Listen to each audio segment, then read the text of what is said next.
फरमाया ज़ालिकल किताबु ला रैब फीह, इस किताब में शक है ही नहीं, ये किताब ला रैब है, बेऐब है। तो बाबे ग्रामी में अर्ज कर रहा था ये कुरान इतनी शान वाला है, इतने मकाम वाला है, इसको पकड़ने का सवाब अल्लाह अलग देता है, इसको पकड़ने का सवाब अल्लाह अलग देता है, इसको चूमने का सवाब अलग देता है, इसको खोलने का सवाब अलग है, इसको देख के पढ़ने का सवाब अलग है, जुबानी पढ़ने का सवाब अलग है, तर्जमे के साथ पढ़ने का सवाब अलग है, तफसीर के साथ पढ़ने का सवाब अलग है। और कमाल की बात है उन लोगों के लिए जो कहते हैं हमें कुरान नहीं आता, कैसे पढ़ें यार? कोशिश करें जी, कोशिश करें पढ़ने की, अपने इमाम के पास जाके पढ़ें, कुर्रा के पास जाके पढ़ें। और तुम लोगों के लिए मेरे आका ने क्या खूब इरशाद फरमाया। आका फरमाते हैं एक तो कारी कुरान है, एक तो हाफिज कुरान है, वो कुरान पढ़ेगा उसको मैं अल्लाह, उसको अल्लाह सिंगल सवाब देगा, उसको अल्लाह सिंगल सवाब देगा। एक वो बंदा है जिसको कुरान पढ़ना आता नहीं है, खोलता है, पढ़ता है, फिर अटक जाता है, पढ़ता है, फिर अटक जाता है, पढ़ता है, फिर अटक जाता है, पढ़ता है, फिर अटक जाता है। आका फरमाते हैं उसको अल्लाह दोहरा सवाब देगा, दोहरा सवाब देगा, उसको अल्लाह दोहरा सवाब देगा। अर्ज की या रसूलल्लाह दोहरा किस तरह? हालांकि दोहरा तो हाफिज़ कुरान को होना चाहिए, दोहरा तो कारी कुरान को होना चाहिए, दोहरा तो सही तरह पढ़ने वाले को होना चाहिए। अल्लाह जो अटक अटक के पढ़ रहा है, अल्लाह जो परेशानी से पढ़ रहा है, उसको दोहरा सवाब कैसे? आका फरमाते हैं इसलिए उसको पढ़ना नहीं आता, उसने कोशिश की है, अल्लाह उसको एक पढ़ने का सवाब देगा, एक अटकने का सवाब देगा। ये कर्म नहीं तो और क्या है? ये कर्म नहीं तो और क्या है? ये मेहरबानी नहीं तो और क्या है? मेरे आका हुजूर के प्यारे गुलामों, आजकल मजहब के नाम पे जगह जगह फसाद हो रहे हैं। एक कहता है मैं सच्चा हूँ, दूसरा कहता है मैं सच्चा हूँ, तीसरा कहता है मैं सच्चा हूँ।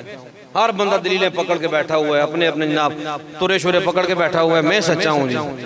ये वेलफेयर तंजीमें जो बनी हमारे पाकिस्तान में भी हैं, बाहर ममालिक में भी हैं, इन तंजीमों का काम ही होता है लोगों की खिदमत करना, लोगों में एक अच्छा सलूक पैदा करना। यूरोप की एक तंजीम थी वेलफेयर तंजीम, उसके अहबाब बैठे, उन्होंने कहा यार मजहब के नाम पे बड़ा फसाद हो रहा है। ईसाई कहता है मैं सच्चा हूँ, यहूदी कहता है मैं सच्चा हूँ, मुसलमान कहता है थकना नहीं, मुसलमान कहता है मैं सच्चा हूँ। कोई इस तरह का लाए अमल किया जाए, ऐसा कोई तरीका अपनाया जाए, इन सबको बिठा लिया जाए एक जगह पे कि यार आपस में कुछ कंप्रोमाइज कर लो, ऐसा कोई एक प्लेटफॉर्म ले आओ, ऐसा मसला कुछ तय कर लो ताकि रोले तुम्हारे खत्म हो जाएं, झगड़े तुम्हारे खत्म हो जाएं। उन्होंने जी एक दानश्वर बुला लिया ईसाइयों का, एक दानश्वर बुला लिया यहूदियों का, एक दानश्वर बुला लिया मुसलमानों का। बैठ के जज भी बन दो जनाब बैठ के, और अहबाब भी बैठ के, फैसला करने वाले भी, अदालत लगी है। जज साहब ने कहा जी तुम तीनों का दावा ये हमारा मजहब आफाकी है, आसमान से आया, बताओ तुम्हारा मजहब किस किस नबी के साथ है? यहूदी कहने लगा जी मूसा अलैहिस्सलाम के साथ है, ईसाई ने कहा जी ईसा अलैहिस्सलाम के साथ है, मुसलमान ने कहा मोहम्मद रसूलुल्लाह के साथ है। मैं बड़े मोहब्बत से अर्ज करूंगा कि मैं ज़ौक़ आपको पूरा करता हूँ, ये मेरा ज़ौक़ भी आप पूरा किया करें। जब मैं इस तरह की बात करूँ, कोई काम की बात भी सुना करें, ज़ौक़ आपका बरकरार रहेगा इंशाअल्लाह, रखूंगा इंशाअल्लाह मैं। कहा जी हाँ जी आप तो सबने बता दिया मजहब साहब के नबियों के साथ हैं, पर हर नबी को अल्लाह ताला कोई ना कोई मौजज़ा अता फरमाता है। उसने कहा जी अब तीनों बताओ ये जो दौर गुजर रहा है, ये आल करीब की बात है, ये दौर जो गुजर रहा है ये दौर किस नबी का दौर है? ये दौर किस नबी का दौर है? यहूदी कहता है जी हमारे नबी का दौर है, ईसाई कहता है जी हमारे नबी का दौर है, मुसलमान कहता है हमारे नबी का दौर है। जजों ने कहा यार ऐसे बात नहीं होगी, बात होगी दलील से। कुछ दलील दो अगर तुम्हारे पास है।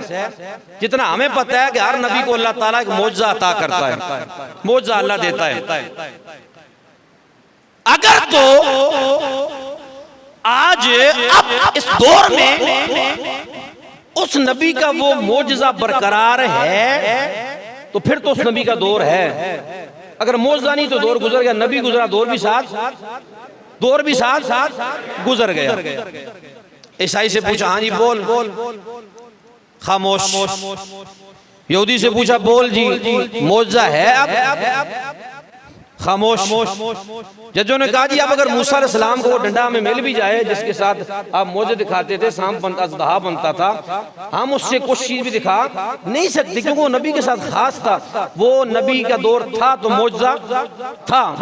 अगर हमें जनाब वाला सुलेमान अलैहिस्सलाम की अंगूठी मिल भी जाए तो हम जनाब वाला उससे कुछ दिखा या कर नहीं सकते। तख्त मिल भी जाए हम उसको हवा पे उड़ा नहीं सकते, इसलिए कि नबी के साथ खास था। ईसाई खामोश, यहूदी खामोश, बारी आई मुसलमान की। एक बारी फिर कह लो, बारी आई मुसलमान की। कहा मुसलमान तू बोल, तेरे नबी को भी अल्लाह ने मौजज़ा दिया है ना जी, क्या मौजज़ा है? मुसलमान ने खुशी खुशी से उठाया ना कुरान को उठा के लगाया सीने के साथ। हाँ, जुमला दाया नहीं करना है।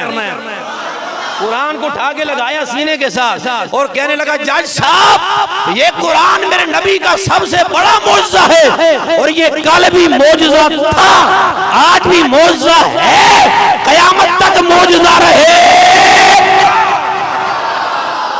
कहा दलील दे।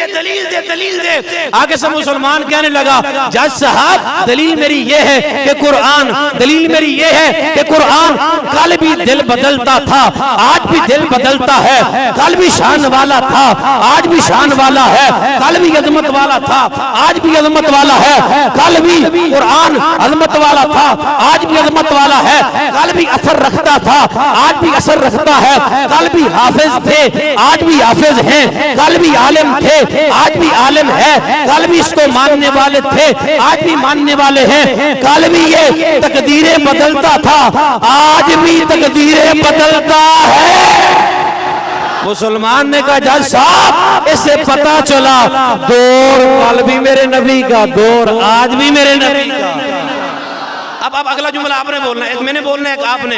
दौर कल भी मेरे नबी का, सजात एंज करके, दौर कल भी मेरे नबी का। ओ मुसलमानों खुश हो, छातियां चोड़ियां करके कहो असी सरकार दे उम्मतियां। दौर कल भी मेरे नबी का, दौर कल भी मेरे नबी का, दौर कल भी मेरे नबी का, दौर कल भी मेरे नबी का, दौर कल भी मेरे नबी का, दौर आज भी मेरे नबी का और दौर क़यामत तक मेरे नबी का रहे।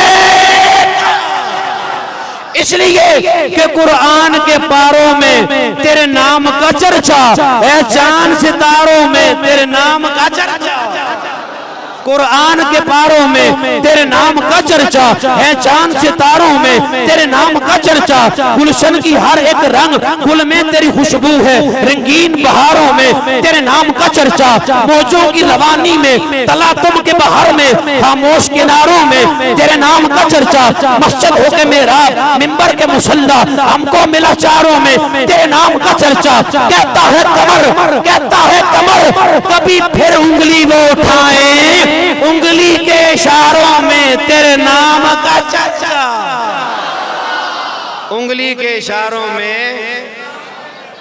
मुसलमान कहता है, जज साहब दौर कल भी मेरे नबी का, ठंडे पै गए हो, दौर कल भी मेरे नबी का, खुश हो गए, दौर कल भी मेरे नबी का, दौर कल भी मेरे नबी का। उसकी वजह क्या है? एक शायर ने वजह बयान कर दी है कि खुदा फरमाया महबूबा ज़माने सारे तेरे ने, खुदा फरमाया महबूबा ज़माने